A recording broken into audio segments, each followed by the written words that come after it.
सन 1947 भारत ने अंग्रेजों की सैकड़ों साल की हुकूमत से आजादी हासिल की। लेकिन आजादी के साथ ही एक और जटिल चुनौती सामने आई, लगभग 562 रियासतें।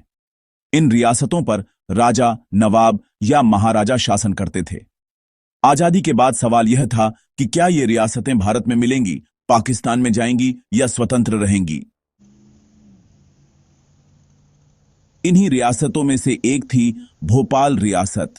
मध्य भारत के दिल में बसी इस रियासत के शासक थे नवाब हमीदुल्लाह खान। नवाब एक शिक्षित और अनुभवी शासक माने जाते थे।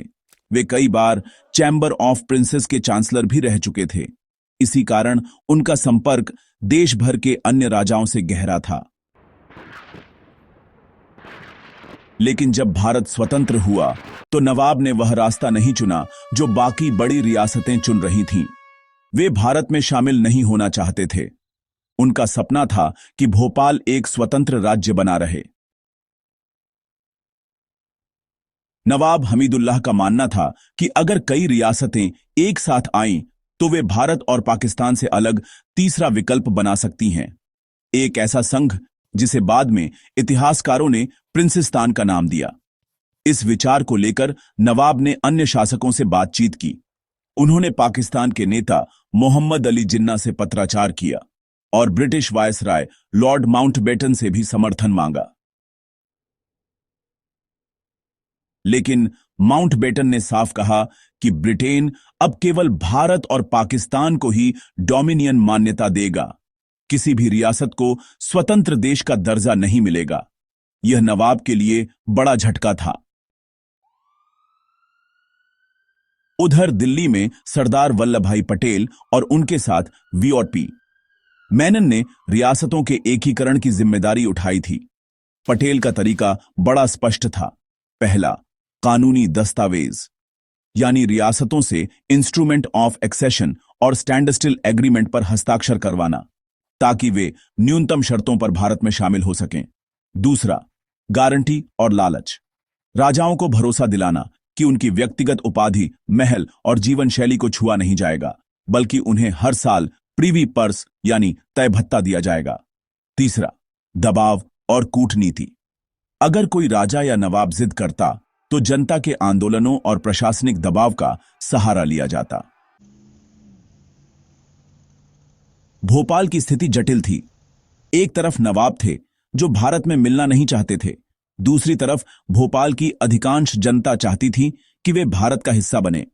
1948 आते आते भारी जन आंदोलन शुरू हो गया। जगह जगह रैलियां, हड़तालें और धरने होने लगे। इस आंदोलन का नेतृत्व कर रहे थे डॉ. शंकर दयाल शर्मा, जो आगे चलकर भारत के राष्ट्रपति बने। नवाब ने आंदोलन दबाने की कोशिश की। उन्होंने शंकर दयाल शर्मा को गिरफ्तार कर जेल भेज दिया, लेकिन इससे आंदोलन और तेज हो गया। भोपाल के आम लोग सड़कों पर उतर आए। जनता का नारा था, भोपाल भारत में मिलना चाहिए। भारत सरकार ने नवाब से कहा कि अगर वे विलय मान लें तो उन्हें और उनके परिवार को सम्मान मिलेगा, उनके खिताब, उपाधि और संपत्ति सुरक्षित रहेंगे। साथ ही हर साल प्रिवी पर्स दिया जाएगा ताकि उनका जीवन स्तर प्रभावित न हो। पटेल की यह नीति नवाब के लिए समझौते का रास्ता खोलती थी। एक तरफ जनता का गुस्सा, दूसरी तरफ प्रशासनिक दबाव और दिल्ली से मिलती गारंटियां। नवाब के पास विकल्प बहुत कम बचा। लगातार दबाव और हकीकत को देखते हुए नवाब ने आखिरकार हार मान ली। 30 अप्रैल 1949 को नवाब हमीदुल्लाह खान ने भारत सरकार के साथ मर्जर एग्रीमेंट पर हस्ताक्षर कर दिए और 1 जून 1949 को भोपाल आधिकारिक रूप से भारत का हिस्सा बन गया। 1956 में जब राज्यों का पुनर्गठन हुआ तो भोपाल को नवगठित मध्य प्रदेश में मिला दिया गया। भोपाल की कहानी हमें यह बताती है कि भारत के एकीकरण में केवल राजनीति नहीं, बल्कि जनता की आवाज भी उतनी ही अहम थी। सरदार पटेल की दूरदर्शी रणनीति, कानूनी दस्तावेज, गारंटी और दबाव ने जहां शासकों को समझाया, वहीं जनता के आंदोलन ने अंतिम निर्णायक असर डाला। आखिरकार नवाब का सपना स्वतंत्र भोपाल का अधूरा रह गया और भोपाल हमेशा के लिए भारत का हिस्सा बन गया।